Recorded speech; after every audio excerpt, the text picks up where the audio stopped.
Vamos a ampliar más sobre la delicada situación que se vive en Venezuela. Vamos con Pedro Alfonso del Pino. Él es profesor de Derecho Constitucional de la Universidad Central de Venezuela. Gracias por estar con nosotros, Pedro Alfonso. 3 escenarios y todos ellos inciertos. O referéndum consultivo para ver si se lleva a unas elecciones para una asamblea constituyente, o de plano las elecciones para asamblea constituyente, o bien las elecciones ordinarias, digámoslo así, para los cargos de elección popular. ¿Cuál de estos 3 escenarios son posibles, viables? Sí, muy buenas noches. Bueno, el primer escenario que hay que hablar es el que debería ser, que es el escenario constitucional. El escenario constitucional es que el Consejo Nacional Electoral convoque a un referéndum para que el pueblo decida si quiere ir o no a una Asamblea Nacional Constituyente. Y si decidiera ir, en consecuencia, el mismo pueblo tiene que aprobar las bases comiciales que, por cierto, tienen que respetar los parámetros constitucionales, no como las que tenemos en este momento. El escenario más probable, dada la situación de facto que vive el país, es el escenario de la continuación del golpe de Estado que tenemos en Venezuela desde hace tiempo, pero que se visualizó de una manera mucho más contundente a partir de las últimas 2 sentencias de la Sala Constitucional que recordaremos hace ya aproximadamente 2 meses. Así que el escenario más probable es que el Consejo Nacional Electoral organice este proceso, que es bien complejo. Es la primera vez que Venezuela iría a un proceso con estas características, sin el sufragio universal directo y secreto y sin un registro electoral nacional único, y que se convoque una elección amañada a la medida del gobierno para la escogencia o designación directa de los 540 constituyentes que ha dicho el gobierno que tendría esta asamblea. Parecería lo más sensato, Pedro Alfonso, el ir primero a un referéndum consultivo para ver si el pueblo decide o no ir hacia unas elecciones para la Asamblea Constituyente, si decide o no cambiar o modificar la Constitución. Pero ¿se estaría violando a la Constitución la propuesta del gobierno de ir directamente a unas elecciones, o están dentro de sus prerrogativas del Ejecutivo el convocar a unas elecciones ya para Asamblea? No, en este caso, de acuerdo a nuestra Constitución, el presidente lo que tiene es la iniciativa. La iniciativa quiere decir que implica iniciar, mover el proceso para que el Consejo Nacional Electoral le pregunte al pueblo si quiere o no una constituyente, porque al final nuestra Constitución, en su artículo 347, dice que es el pueblo el que convoca al poder constituyente. Además tiene mucho sentido. Imagínense ustedes que convocar a una asamblea, a un poder constituyente que tiene características de originario, que no solo es para hacer una constitución, sino para transformar el Estado y redactar un nuevo ordenamiento jurídico. ¿Cómo se puede hacer algo tan importante y tan trascendental sin preguntarle al pueblo? Obviamente que la soberanía popular en este caso es donde más se necesita, donde más se requiere en este momento.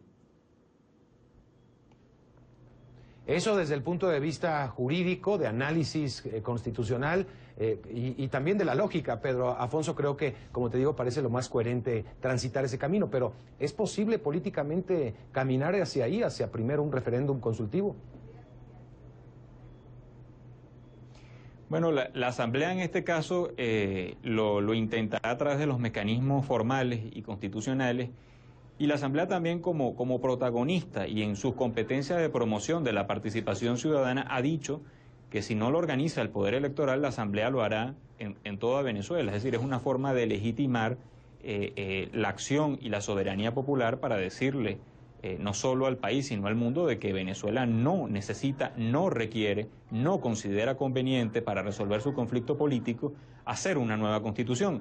Y en esto Venezuela tiene ya, creo que, mucha tradición. Tenemos entre modificaciones sustanciales y pequeñas más de 27 constituciones. Hacer constituciones no resuelve el conflicto político y económico del país. Así que el escenario más probable, que es un escenario fáctico, que es un escenario de continuación de un golpe de Estado, es que el gobierno, de la mano con el CNE, designe una Asamblea Nacional Constituyente que no va a depender del sufragio universal directo y secreto, sino que va a depender de grupos que han sido identificados en estas bases comiciales, que son 8 sectores, de los cuales van a depender la elaboración de 8 subregistros electorales, limitando la escogencia, es decir, el elector y el elegido, y al final va a depender también de unos constituyentes que van a ser electos territorialmente, un constituyente por cada municipio, pero obviando la proporcionalidad de los electores, es decir, un municipio que pudiera tener 400.000 electores va a terminar eligiendo un solo constituyente, igual que un municipio que pudiera tener 2.000 electores, con lo cual la expresión de la mayoría del país no va a estar expresada o representada, valga la redundancia, en esa Asamblea Nacional Constituyente. Es decir, una minoría del país pudiera imponer la mayoría en un cuerpo constituyente que tendría nada más y nada menos que la función de transformar el Estado y hacer una nueva Constitución, con el añadido muy peligroso de que en las bases comiciales no se especifica el tiempo de duración de esa Asamblea Nacional Constituyente, con lo cual, una vez después de designada, el país también entraría en un limbo político, porque no sabríamos cuál sería la fecha de terminación del mandato de estos señores que integrarían esa constituyente. Pues cualquiera de los escenarios es muy complejo, Pedro Afonso. Te agradezco mucho, Pedro Afonso de Pino, profesor de Derecho Constitucional de la Universidad Central de Venezuela. Creo que antes de transitar cualquiera de estas cuestiones, pues tiene que haber un gran pacto político y social en Venezuela. Muchas gracias, Pedro Afonso.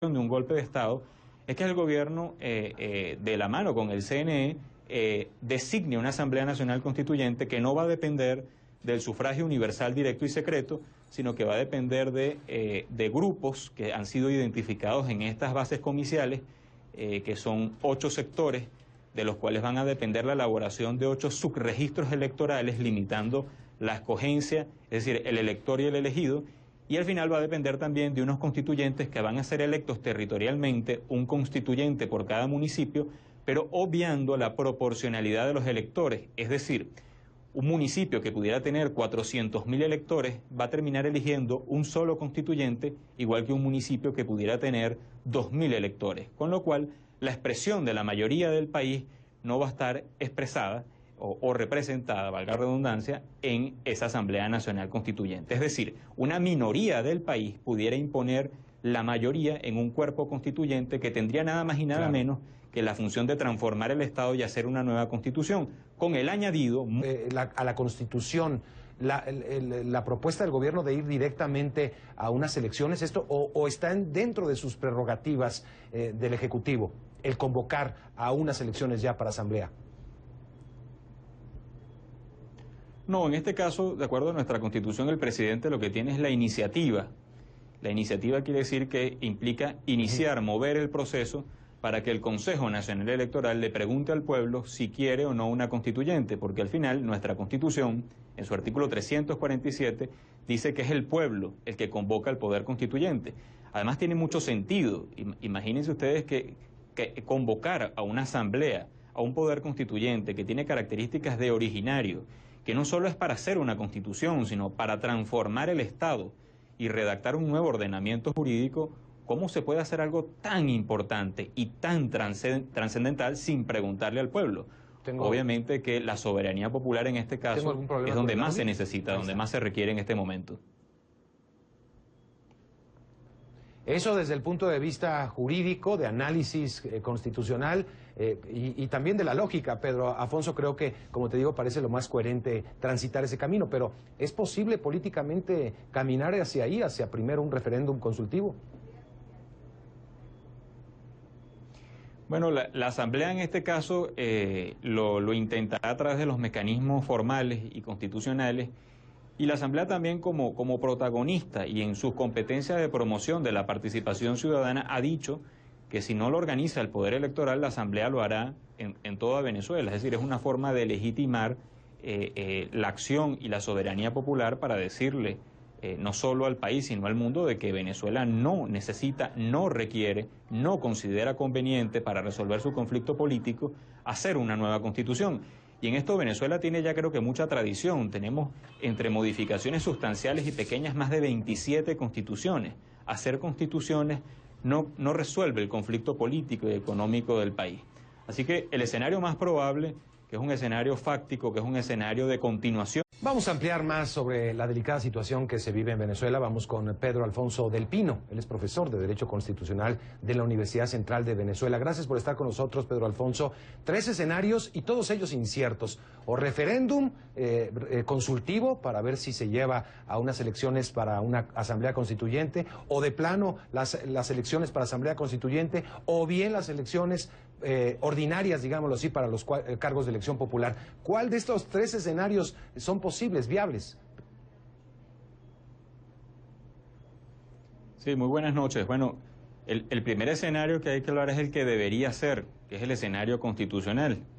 El escenario constitucional es que el Consejo Nacional Electoral convoque a un referéndum para que el pueblo decida si quiere ir o no a una Asamblea Nacional Constituyente. Y si decidiera ir, en consecuencia, el mismo pueblo tiene que aprobar las bases comiciales que, por cierto, tienen que respetar los parámetros constitucionales, no como las que tenemos en este momento. El escenario más probable, dada la situación de facto que vive el país, es el escenario de la continuación del golpe de Estado que tenemos en Venezuela desde hace tiempo, pero que se visualizó de una manera mucho más contundente a partir de las últimas 2 sentencias de la Sala Constitucional que recordaremos hace ya aproximadamente 2 meses. Así que el escenario más probable es que el Consejo Nacional Electoral organice este proceso, que es bien complejo. Es la primera vez que Venezuela iría a un proceso con estas características, sin el sufragio universal, directo y secreto, y sin un registro electoral nacional único, y que se convoque una elección amañada a la medida del gobierno para la escogencia o designación directa de los 540 constituyentes que ha dicho el gobierno que tendría esta asamblea. Parecería lo más sensato, Pedro Alfonso, el ir primero a un referéndum consultivo para ver si el pueblo decide o no ir hacia unas elecciones para la Asamblea Constituyente, si decide o no cambiar o modificar la Constitución. Pero se estaría violando